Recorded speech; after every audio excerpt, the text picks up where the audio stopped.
Capek-capek kerja, banting tulang sana-sini, tapi nyatanya sekarang ada isu dibilang keluarga kelas menengah Indonesia menurun.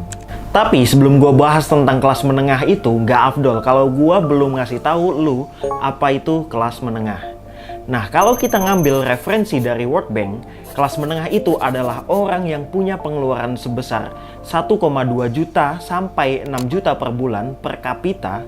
Nah, tapi lu harus bisa bedain mana kelas menengah dan mana kelas menuju menengah. Kalau orang yang termasuk kelompok menuju kelas menengah itu punya pengeluaran sebesar 532.000 sampai 1,2 juta per bulan. Dan dari penjelasan itu, lu tahu nggak, siapin mental lu karena di Indonesia orang-orang yang kelas menengah itu udah turun angkanya.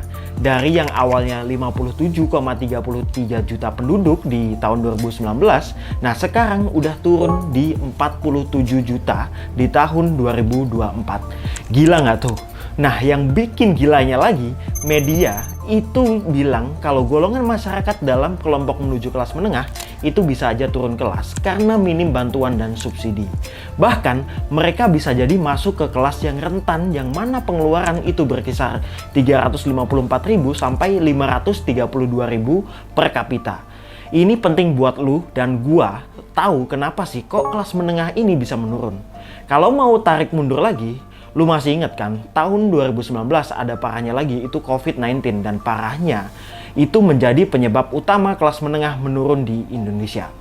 Pemerintah melalui Menteri Keuangan Sri Mulyani memproyeksi ekonomi Indonesia tahun ini melambat sebagai dampak dari virus corona. Kasus harian COVID-19 mulai mengalami kenaikan lagi. Tercatat ada tambahan lebih dari 2.000 kasus setiap harinya. Akibat pandemi COVID-19, pertumbuhan ekonomi dunia terus diramalkan merosot, termasuk ekonomi negara maju dan Nah, COVID ini ngebuat banyak karyawan itu di PHK dan ngebuat tingkat pengangguran di Indonesia itu semakin meningkat. Dari banyaknya PHK dan pengangguran di mana-mana, udah jelas kan, pasti pemasukannya mereka itu nggak sampai buat ngikutin harga pasar yang terus inflasi ini. Nah, lu bayangin aja, biaya pokok sehari-hari makin nggak ngotak, tapi pemasukan orang-orang makin merusut tiap harinya. Ini sih penyebab utama ya bikin kelas menengah di Indonesia itu semakin menurun. Nah, di tengah gempuran kayak gitu, lu penasaran nggak? Kira-kira apa pengeluaran terbesar kelas menengah? Nah, ini kalau kata BPS, pengeluaran kelas menengah yang paling gede 5 tahun terakhir itu karena membayar pajak, pendidikan, beli lifestyle yang seharusnya itu nggak penting buat lu semua. Nah, sekarang lu bayangin aja, di mana-mana kan ada pajak, lu mau makan ada PPN, lu mau bayar kuliah ada pajak, ada BPJS. Sedangkan kita sebagai orang yang bayar itu semua ngerasain manfaat yang kecil dari pemerintah. Nah, gara-gara ini ya nggak heran kalau misal pendapatannya nggak ada peningkatan. Tapi pengeluaran akan terus meningkat sampai selangit. Ya jelas lah, kelas menengah terus menurun. Ya walaupun semua itu masih tergantung ke faktor lainnya. Ya lifestyle lu sendiri itu yang harus lu ubah. Gua udah pernah jelasin video ini sebelumnya. Jadi lu cek aja videonya ada di sini tentang doom spending. Nah, pengaruhnya apa yang dapat terjadi ketika kelas menengah itu menurun? Nah, lu tahu nggak sih, ternyata kalau kelas menengah menurun itu ngasih dampak yang lumayan ke ekonomi lo. Bahkan, kelas menengah itu udah dianggap penopang ekonomi di Indonesia. Sebanyak 82% dari total konsumsi seluruh masyarakat Indonesia itu berasal dari kelompok kelas menengah.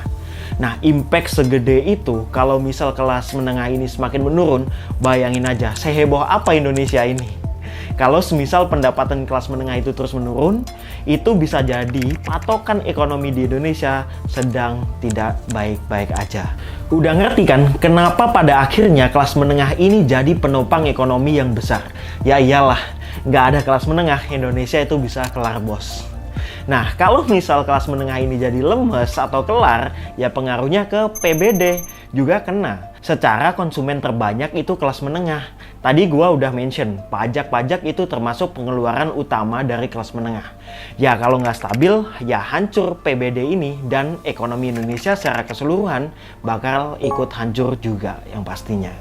Nah, sekarang kita bahas solusinya. Solusinya itu simple aja sebenarnya. Main fair aja lah. Lu harus nyesuaiin sama kemampuan lu. Jangan ngikutin gaya lu yang setinggi langit itu. Toh pemerintah juga udah nyediain subsidi kan.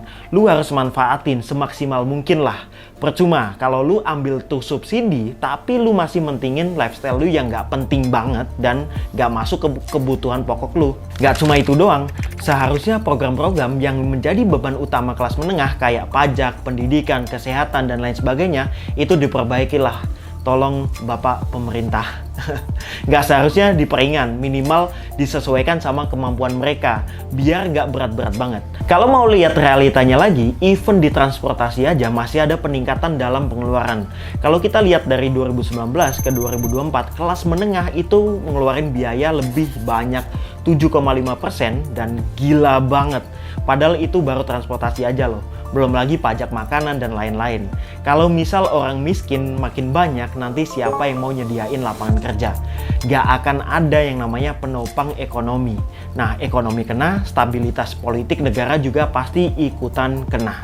Kelar dah ini Indonesia kalau itu semua udah campur aduk masalahnya. Nah, masalah besar ke depannya menurut lu gimana? Lu punya pikiran sendiri nggak sih buat terkait masalah kelas menengah ini, cara nanggulanginya seperti apa? Tulis komentar di bawah, dan thank you buat teman-teman semua yang udah nonton video ini. Hida di sini, signing out, dan thank you.